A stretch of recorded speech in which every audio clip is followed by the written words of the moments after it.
Hello, friends. It's my pleasure to welcome you into The Light from Ocean Reef, a podcast aimed at bringing you the light of hope and wisdom wherever you are.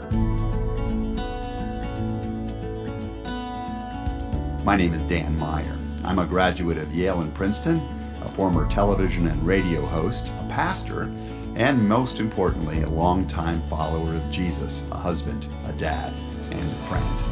I currently serve as chaplain in residence at the beautiful Ocean Reef community in Key Largo, Florida, surrounded by some of the most inventive people on our planet. In this podcast, I share teachings from the Bible, conversations with some fascinating friends, and personal observations about the times in which we're living. I hope that some of this can be helpful to you. Today, we're presenting a Bible study on the book of Nehemiah that I've called Builders of Eternity. I hope you'll get a lot from this session that will help you to live and lead more thoughtfully in the various spheres of your life. Let's join the program right now. Good morning to everybody, and welcome to the sixth installment of our series Builders of Eternity, a study of the life and lessons that come to us from the book of Nehemiah. I remember many years ago being in a worship service in Northern California. I was a young associate pastor at the time, in my 20s, and my boss was a much more seasoned pastor. He had been a social worker, then he became a cop in Berkeley during the riot years in Berkeley. He knew a lot about life on the street. He was an extraordinary giver of pastoral care, but he sometimes got a little tongue-tied when he was in public speaking. And on this particular occasion, it was, I think, the Advent season, and he had chosen for his text the famous genealogy at the very start of Matthew's Gospel. And he was working his way through the list of those unpronounceable names, those very challenging names. And he was murdering them, to be honest with you. It was painful to listen to him try and work down the list of the begats. And at one point, as everybody else was groaning, he got halfway down the list, and then he said, "And all those other guys." And the place erupted into laughter, and there was grace abounded in the space as we realized none of us would have wanted to be up there trying to pull off what he was doing, reading through these very rich but complicated names. The text that we're going to look at today has got a little bit of that quality. It is one of those chapters in the story of Nehemiah that remind us why we sometimes stay away from certain sections of the Hebrew Bible, because there's so much detail given and so many unfamiliar names that we struggle sometimes to understand, what does this have to do with me? What does this have to do with day-to-day life in our times? But like those kind of hideous litanies of the begats that we find, or maybe even the complicated dietary and cleansing laws that we read in the Bible, this particular text seems to have kind of all of the inspirational value of a leisurely read through the white pages of your favorite telephone book. You remember telephone books? And so we're not going to read this text aloud today. I hope you'll forgive me for this. I've given it to you in writing. You will need good glasses to read the text. It's very small. You have in your own copy of the scriptures. You can, I think, read a larger print version of that. But what I would like to do instead is to tell you why this passage is of significant value to both scholars and to struggling saints like you and me alike. And it may be that as you go and you sit with the text yourself, this will become clearer. I want to speak about what I consider to be the wonderful value, actually, of this chapter, despite its initial appearance. For one thing, this is a priceless historical snapshot. I don't know if you've ever come across a really old photograph and you pored over it because it was like a window into a world that is no longer here. Amy and I have at our home back in Hinsdale up in the Chicago area this really thick book that is filled with these old sepia photographs that go back into the 1800s of family members. And it's so much fun to really study them and look at the incredible embroidery and brocade and lacework and on these dresses and the gentlemen's sharp hats. And we just recognize this is a world that's gone by. We see it in old movies, but we don't get a chance to live in that space. And it's just kind of fun to sit with it and imagine those times.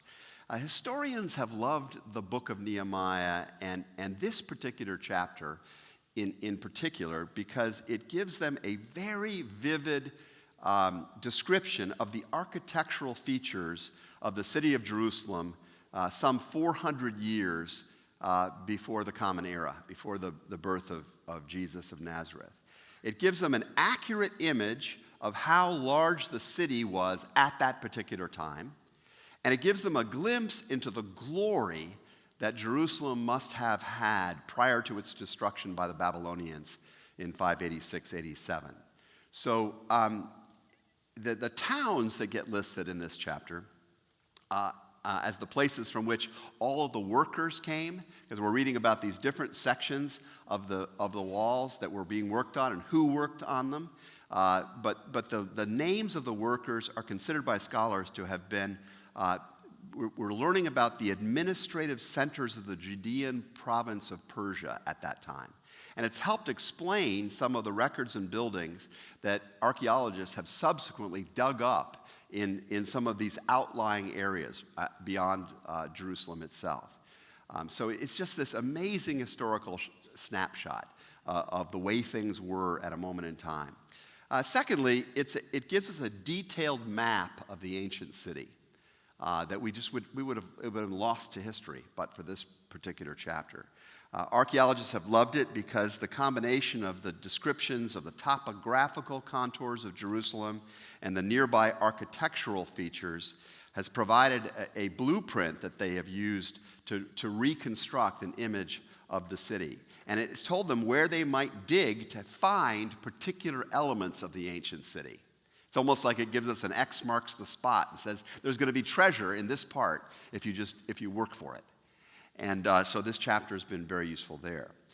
We're told in this chapter of the location of some 10 gates, 4 towers, the Pool of Siloam, the royal palace, the court of the guards, the tombs of David, the king's garden, the armory, the house of the heroes, which was effectively the hall of fame in that time, and of the city's industrial ovens. Millions and millions of dollars worth of effort and hours of time have been saved by archaeologists because they knew exactly where to dig, and having dug there, have been able to find with considerable accuracy the very things described in the book of Nehemiah. Now, I'm a little bit of an archaeology geek, so that may not seem exciting to you, but I just think that is so neat. That God's Word has been so valuable for us in our ongoing process of learning about ancient times. The third great value, I think, in this chapter is that we get insight into the scope and the significance of the construction project itself. When we talk about rebuilding walls, you need to understand we're not talking about sort of, if you've been through New England or some parts of our country where there was very rocky ground, and in order to create arable or tillable land, they took the rocks out of the dirt and they just stacked them up into these low walls. We're not talking about river stones or a simple brick blockade. The walls of Jerusalem, which if you've been to the city, and many of you have been to the city today, they were made of colossal blocks of stone that it would have taken dozens of people and all kinds of machinery to cut, lift, move, and set into place. These walls were between 2 and 2.5 miles in length, encircling somewhere between, and there's some variance of opinion, between 90 and 220 acres of land. The walls were originally comprised of sections, most of them about 250 feet in length, almost the length of a football field, a single section of the walls. And a great deal of attention seems to be given, based on what the chapter tells us, to rebuilding the gates that perforated these massive walls at various points. And again, and many times actually in chapter 3, we read of beams and doors and bolts and bars being set in place. If you look at verses 3, 6, 13, 14, you get descriptions of this. And you can almost see, if you have an imagination, and you do, you can see the construction process unfolding and the sense of satisfaction as each element was set in place. We have some friends that are in the process of building a home up in Orlando, and we just recently watched some of the video of that. And it's just kind of fun to see the process unfolding. And this is, in a sense, a video clip of that kind of construction process. Focusing on rebuilding the gates would have been a very natural thing in view of the fact that the gates are the easiest access points for an enemy. It's your point of vulnerability, is the gate. And it was the part of Jerusalem's fortifications that you can count on the Babylonians having wiped out first in order to gain access to the city. So we know that from earlier reading in the book that Nehemiah was particularly grieved that the gates had been burned up with fire. I think it says that several times in the storyline. That had particularly broken his heart. Fourthly, this chapter gives us tangible evidence of Nehemiah's extraordinary leadership ability. And for those of you just joining us today, we have studied a lot of these basic principles of leadership that Nehemiah enfleshes so wonderfully, and what we can learn from them, how relevant they are for our days. Appropriately, most of these lessons have had to do with the vision, spirituality, and character of the leader. And because leadership can't be reduced to a technique. You can have two people, and they can do the exact same things from a technical standpoint and have very, very different outcomes. It is so often the vision and the character and the spirituality of the leader that makes all of the difference. And so we get a chance in this book, and hopefully you've gotten some helpful principles, to see how Nehemiah responds to people and problems and to God himself. And I hope that if you've gained nothing else from our study thus far, I hope that you have discerned that leadership is part fortitude and part fruit. Let me say something about each of those two ideas. It's part fortitude in the sense that it's a set of deliberate disciplines and practices. These things are not accidental. He's choosing a particular approach again and again.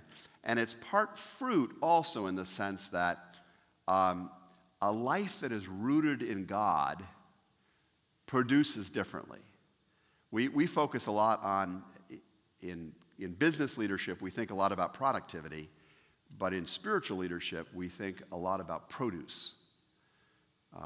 In business leadership, we think about the disciplines and the structures, which we need to. Good to think about those. In spiritual leadership, we think about what we're rooted in, who we're rooted in, and how that moves up through our lives and then affects how we do the disciplines in a different way. And so Nehemiah, as I hope you've gotten a sense, is really focused on that, on staying rooted properly.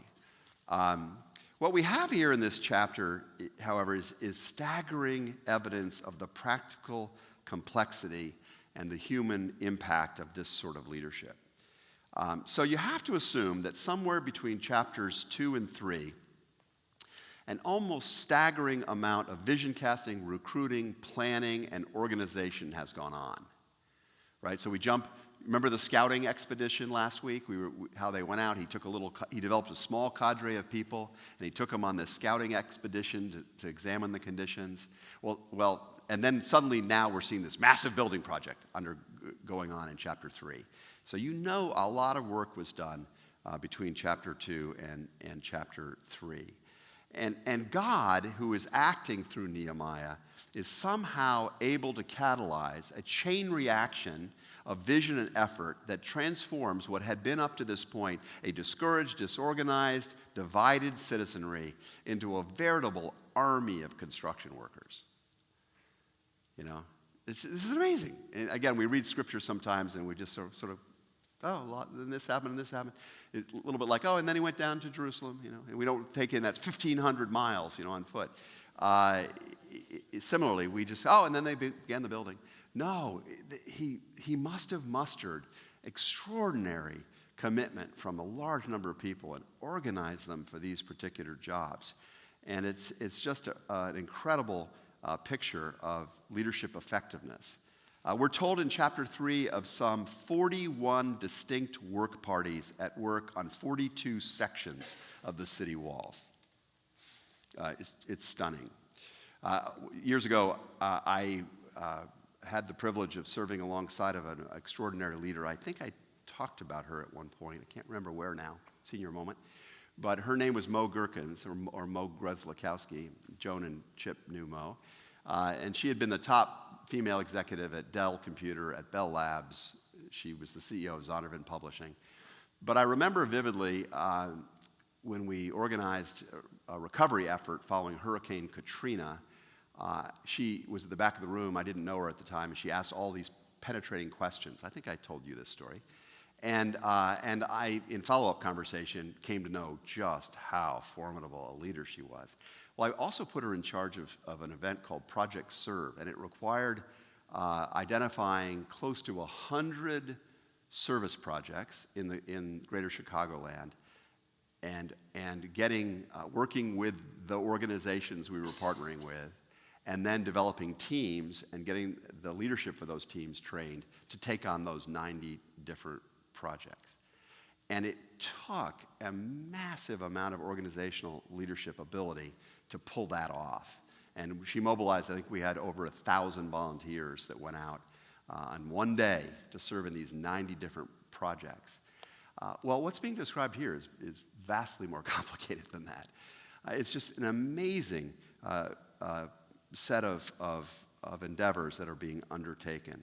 And if you've ever overseen the construction or remodeling of a building, of a complex, of a campus, even a home, if you've ever even chaired a single committee or supervised a single business work group, and I know many of you have operated on a scale much, much larger than that, your appreciation for what it took to get 41 work parties laboring over 42 different sections of the walls will be high. You will get it. This was something. So the task of simply ensuring that enough construction equipment and materials were there in the right places at the right time had to be monumental. A lot of logistics here. And then handling the labor disputes, the provision of food and water for the workers, and all of the other, the first aid when they get injured on the job, right? I mean, just think of all that went into this. And I will just say this is one great reminder to us that God cares about this stuff. We sometimes divorce the spiritual and the practical things of life too much. They did a research project years ago out of Harvard and Tufts, led by a woman named Laura Nash. And I think Laura might even have spoken here at one point. Michael, were you telling me that you had been influenced by her? Yeah, she wrote a book called Believers in Business. And her aim was to find out how faith shaped the thinking and behavior of leaders in business settings. And so she conducted a massive set of interviews. And what she found is that the leaders fell into sort of three groups. There was a group that said, no, I really can't bring my faith into the workplace at all. There's these two different spheres. There was another group that says, oh yes, my faith is very important to my workplace. But when you ask them, well, give me some examples. How was that important? He says, well, I maintain my devotional life, and I spend time in prayer, and I try and raise my kids in a helpful way, and I think that bleeds over into my workplace. And she was smiling because she thought, well, that's not very integrated in terms of, it's not really penetrating too far. And then there was a third group, and it was the smallest group, that could describe how their faith shaped the way they came at human resource policy, the way they came at managing conflict in the workplace, at the way they handled developing a sense of culture and community in the place. And that's the golden place where our Christian principles and ethics, our biblical rooting, shows up in the way we actually do the day-to-day tasks of life. And that's, I think, what we're seeing here in this description of this massive effort, that Nehemiah's way of appreciating people, of seeing the value of pulling them together as, like we were talking today, as a team. This was just all working really, really well. So I love that aspect of this chapter also. And then we get in this chapter a glimpse of the amazing community that the movement of God's Spirit creates. It brought about, it united the efforts of a staggering variety of people. In chapter 3, we read about parents, daughters, and sons working together. We hear about priests, goldsmiths, perfume makers, merchants, civil servants, guards, common workers, and tradesmen, all working together. We hear about visiting parties from the suburbs, the countryside, and from other cities, Jericho, Tekoa, Gibeon, Mitzpah, who had obviously heard of the work being done in Jerusalem, and they just came to see it, and then to join in and be part of it themselves. So think about this. These were real, live human beings, hundreds, maybe thousands of individuals who are each bringing their own unique story, their own set of abilities, personality, gifts to this work. And few people did more than work on just one particular section. Chances are they only had one particular job or a specialty to which they put their heart or their mind and their soul and their strength. But I get at least a picture of, and I'm sure there was some grumbling and there was frictions and there was the stuff that happens in any human community. But it's really amazing how each person sort of just weighed in and did what they could in their particular place. I remember hearing the story many years ago of a person that was watching the construction of a cathedral. And he comes along and he finds this guy sitting on the ground, and he's got this little rock hammer, and he's just banging away. Oops, I'm speaking of banging away. I'm dripping away here. I'm sorry. And he's just banging away at this piece of stone, and the person who sees him working says, "What are you doing?" And he says, "Oh, I'm building a cathedral." And he said, "What? You're just hammering away at that little piece?" "Yeah, I'm building a cathedral. I'm trying to shape this little stone down here so it will fit up there." And he saw that he had a little part to play in preparing something that would fit way up high in some clerestory corner of the cathedral. And from his point of view, he was building the cathedral. I love that. I think it's important for us to recognize that the little things we do are part of are part of a grand enterprise that God sees. He knows it. He knows what we're doing. He sees the part we play, even if we can't fully see the size and scope of the edifice that is being built, the kingdom of God that's being built. And so I just think this chapter is a marvelous picture of that. Oh, it's hard to bend down. Okay. Yeah, showing my age. So they're all doing their part. It's a symphony of spirit, of staves and stone that had to have been something to see. If you ever want to get another glimpse of this, and if you've ever read the book Pillars of the Earth by Ken Follett, it'll give you some sense of that. And as I was trying to impress upon everybody today, this is what the church is meant to be. This is what we're hoping that the chapel as a whole, with all of our congregations, are striving for, is this kind of spirit of variety and unity. And as we read this morning, there's this valuing of people and what they bring to the party is very, very important. Paul says similar things elsewhere in 1 Corinthians chapter 12. He says there are different kinds of gifts, but the same Spirit. There are different kinds of service, but the same Lord. There are different kinds of working, but the same God works all of them in all people. Now to each one, the manifestation of the Spirit is given for the common good. He gives it, and that's a really helpful thing. This gift that I have, this ability that I have, it's not just for me, it's for the common good. How do I use this capacity for the common good?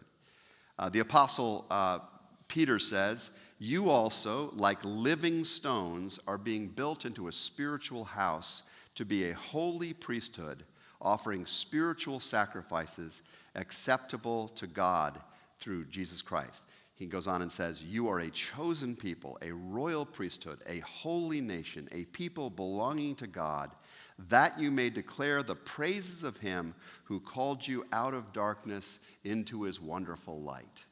This idea of being called from a place of lostness or darkness or lack of knowing, where we're wandering as individuals in the shadows, into the light where we're a people working together and blessing other people and creating things that will last and help the commonwealth. This is the movement of God through history, and what the church, the way the church understands this in Peter's time, is not substantially different than the way Nehemiah understood it in his time. And so we see the continuity of God's grace moving through time here. I wrote down in my notes, you will know the health of a church not by the speaking ability of its pastor or the size of its facilities or the number of its programs. The strength of a church lies in the volume of people who know and respond to the fact that they are called by God to be ministers in the church and missionaries in the world. It's not the seating capacity, it's the sending capacity of a church that marks its health. So my perception is that how would you assess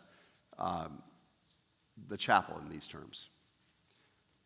And I'm now speaking across all our different congregations. How are we doing in terms of really harnessing the gifts of people? Is there headroom for that to get even stronger, do you think? Yeah, I'm hearing the answer is yes. Yeah, we can. So it'd be good for us to think about it. What are the mechanisms that we could create that would allow people to lodge, I have this passion or I have this ability, and how do we put in front of the congregation and congregations as a whole these opportunities? That's something worth thinking about. There is also in this chapter a challenging reminder of the spirituality of work, of work. Because we're told in verse 1 that after reconstructing the sheep gate of the city, the priests of Jerusalem dedicated the doors to God. They dedicated them to God. So they understood their work as a way of serving God. They saw the product of their labors as an offering to God. And it's been my experience that very often people don't see things that way. Too many people in their workplaces, I think, don't realize that this is a form of worship. Work is a form of worship. It's one of the ways that I do quality work as a way of honoring God and blessing people that he has made. And you really get a sense here that people are seeing work as worship in this way. How much would the world change if every single person, from garbage collectors and fast food restaurant workers to corporate executives and homemakers, saw every detail of their work as an act of worship? How much would change? Have you ever noticed the food that you get at a fast food restaurant doesn't look much like the pictures? Somewhere along the line, somebody's breaking down, and they're no longer seeing it as a role of presenting something truly magnificent. That's not true at In-N-Out Burger, I might add. I recommend In-N-Out Burgers. But throughout the scriptures, we're told that this really is how work is meant to be viewed. John Calvin, who was a reformer back in the 16th century, he helped the church recover that vision in a very helpful way. It led to the development of what today is referred to sometimes as the Protestant work ethic. But it was that sense of that what I do in the workplace really matters to God. It's part of advancing his kingdom. Led to, it was the spiritual fuel for the European Industrial Revolution. And then I would argue for the development of what we have sometimes called the American dream at the start, was the sense that what we're doing is a holy enterprise. And this vision can easily get lost, and it needs the priests. You are a royal priesthood, the scriptures say. It needs the priests to be reminding everybody what we're doing, why we're doing it, how we go about doing that. Sitting in the front row with us today are good friends from Chicago and now Florida too. And I know Chip was involved in the workplace ministries in our church where people work really hard at fleshing these ideas out. So this is a really helpful reminder of the significance of work. I don't want to romanticize here what's happening in Jerusalem over much. It's important to recognize that the people that were involved in the enterprise were not uniformly committed to the work. Some were too proud or lazy to engage the work at all. They just sat on the sidelines and watched it. Verse 5 talks about the nobles from Tekoa were too cynical about it. When I was living in Northern Ireland many years ago, I ran a youth ministry and for the kids in the neighborhood. And one night, the kids went just crazy. And they lit a fire in the garbage can in the bathroom, and there were fights going on, and I got really angry, and I basically, like Jesus chasing out the money changers, I just threw them out, just short of a cord of whips. I threw these kids out of the place and closed down the Friday night youth program and just went to bed stewing that after all that we had been doing with these kids, that they were behaving this way. So I got to thinking, I'm lying around in bed on Saturday morning, I'm thinking, why do they do this? Why aren't they trying to make it a beautiful place? Why do they trash the treasure that is this ministry and this church in the community? And it occurred to me, they've only seen things trashed. This was a very impoverished area. We had probably 70% unemployment. I will say 40 to 50% of the building stock was bricked up. There had been mass exodus from this community because of the violence there and lack of economic opportunity. It was a blighted neighborhood in a lot of ways.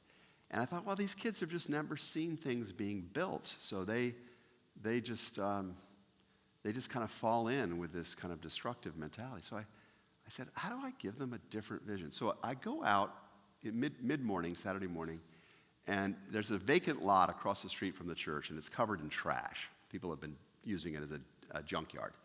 And I start clearing off the lot. And some elementary school age kids see what I'm doing, and they take an interest in this. And there's like nothing to do in this community if you're a kid. So they say, hey, can we help? And I said, yeah, I'd love to have your help. And so we cleaned off this whole lot. We moved all the junk over to the side. And then we found this old kind of bent-up baby carriage. They call them prams in Northern Ireland. And we found something else and a couple of poles. And then we tied together a bunch of twine and string we found. And we made these two poles, and we strung a net across it. And one of the kids brought a beach ball. Wherever they got that, I don't know. And we turned the junkyard into a volleyball court. And we had a great game of volleyball. And I'm thinking to myself, I'm a hero. What a great leadership job this was. I'm so impressed at how I've revolutionized these kids. The whole time that we're working doing this, there's a bunch of teenagers sitting over on a brick wall, smoking and kind of pointing. And I walked over and I knew one or two of them, and I said to one of them, his name was Liam, I said, Liam, what do you think? Pretty good, huh? We took this old junkyard and look what we got now in the neighborhood. And Liam said, I'll never forget it, he says, Danny, it'll just get destroyed again. And then I realized, he'd just seen that. He'd watched everything his whole life falling apart. And he just had no hope that you could build something that would last. But the really telling thing was I went back up to my room later in the day, and I happened to glance out the window, and Liam and his friends were tearing down the volleyball court, tearing it apart, breaking the sticks, throwing it aside. Because there's this human will to efficacy. It's part of the image of God in human beings, is we will make an impact. And if we don't see a way to make it creatively, we do it destructively. And this explains a lot of what's going on in our cities today, is that people have lost hope that they could build something that would go somewhere, and now are participating in things that give them a sense of power, even though it's not producing anything but more heartache for themselves as well as their neighborhood. So some of that was going on in Jerusalem. The nobles of Tekoa were the teenagers sitting on the wall, in a sense, kind of sniping at this, talking about the foolishness of the efforts. Some people worked really zealously, taking on even more than their share. In verse 20, we read about some people that were like going overboard in terms of helping. And I would suggest that particular imbalance between the people that really give their all and those who are kind of just along for the ride, or can always find some fault with the people that are doing the good stuff, that goes on today. That is a part of what leaders and servants have to always contend with, is that, and if we let the people who don't yet get it become our rate determiner, we'll never get anything done. And so sometimes leaders just have to be very faithful and very persevering, even in the midst of a lot of obstacles.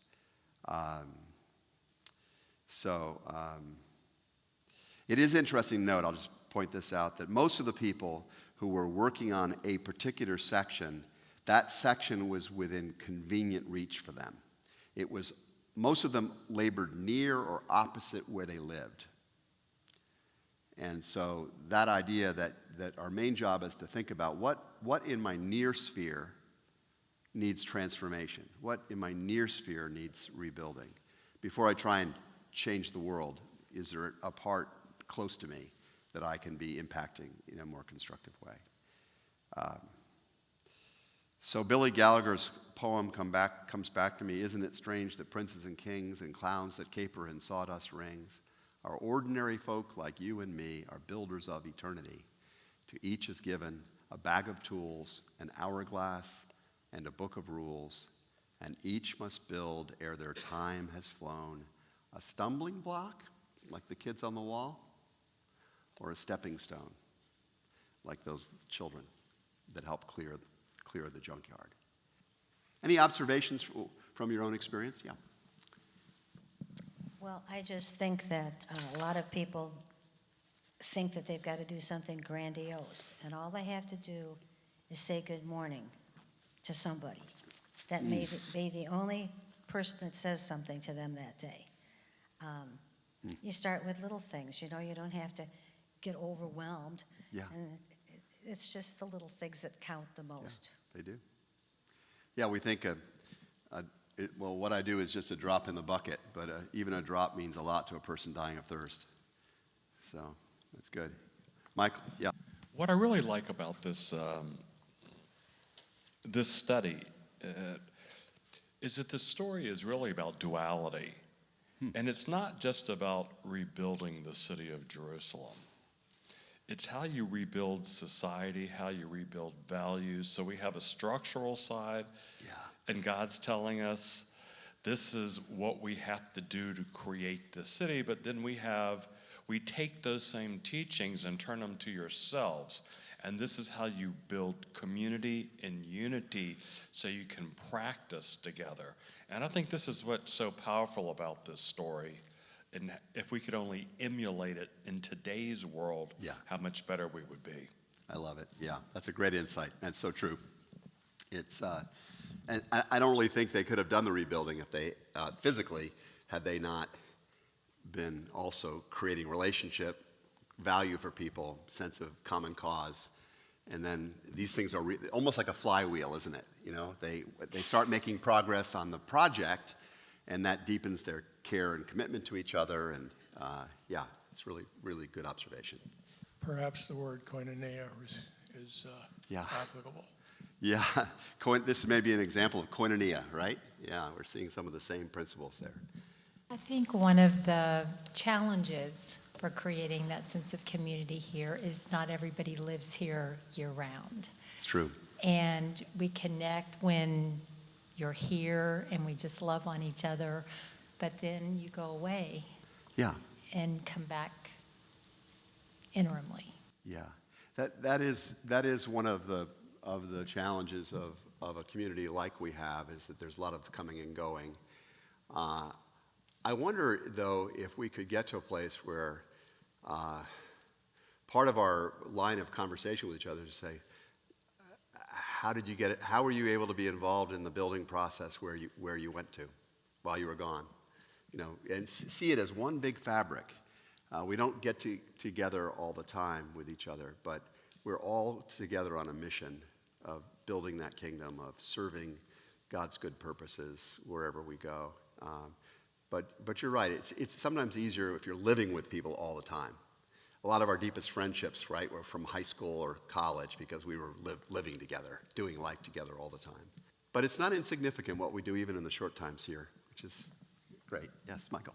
Well, we look at the Nehemiah and the city. I would tell you this chapel is here because of many people, not just one person. And many people here were involved in the small part.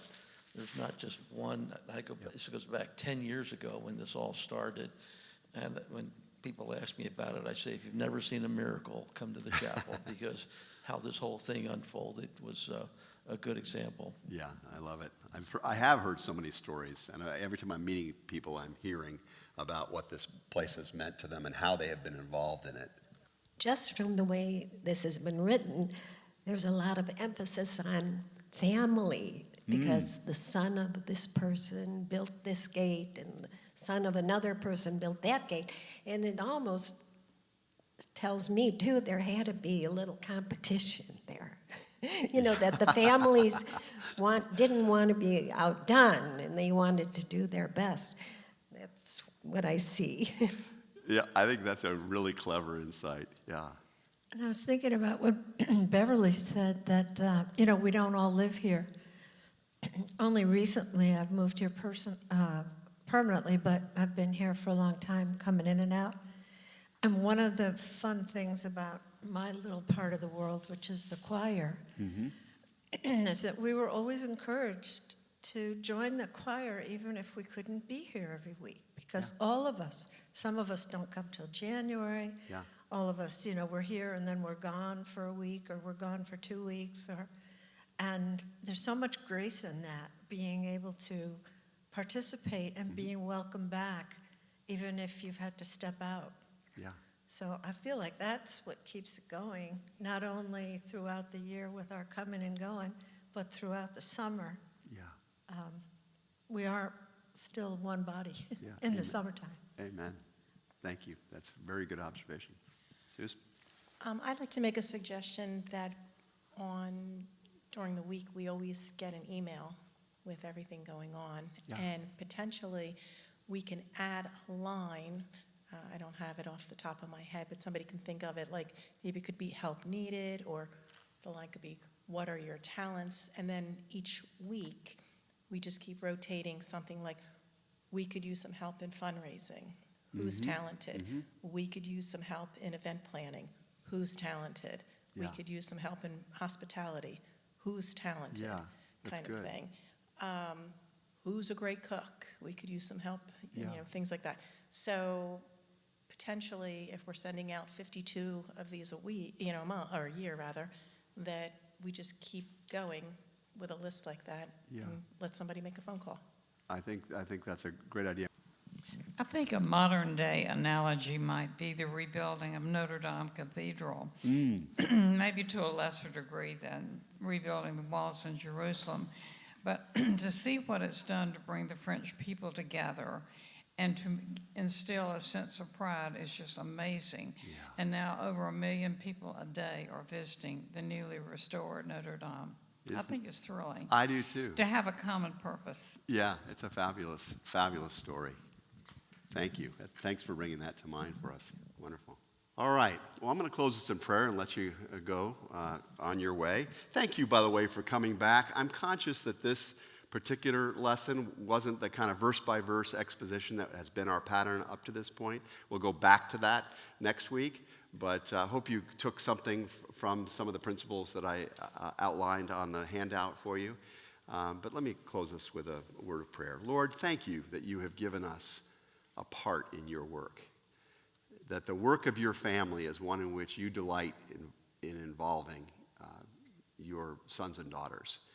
And so we just pray for the ability to see the opportunities right in front of us to bring blessing into the lives of others, to be a constructive, creative, consistent, persevering influence for good in our homes, in our friendship circles, in the life of this congregation, the wider chapel, and the community of Ocean Reef. And wherever we go, God, from here, so many of us do come and go, would you just enable us, Lord, in all those places to see the work we do as part of our witness, part of our worship, and may we glorify you through the way that we come at it. So thank you for these dear friends and the chance to be one body together. For we pray in your loving name. Amen. That's a wrap for today. Just want to say thank you for joining us for this study. If you know of others who might appreciate the chance to listen into this sort of content, please encourage them to go to YouTube or Apple Podcasts and search for the Ocean Reef Chapel channel. Once again, I'm Dan Meyer, and I hope you'll come back soon to enjoy more of the light from Ocean Reef.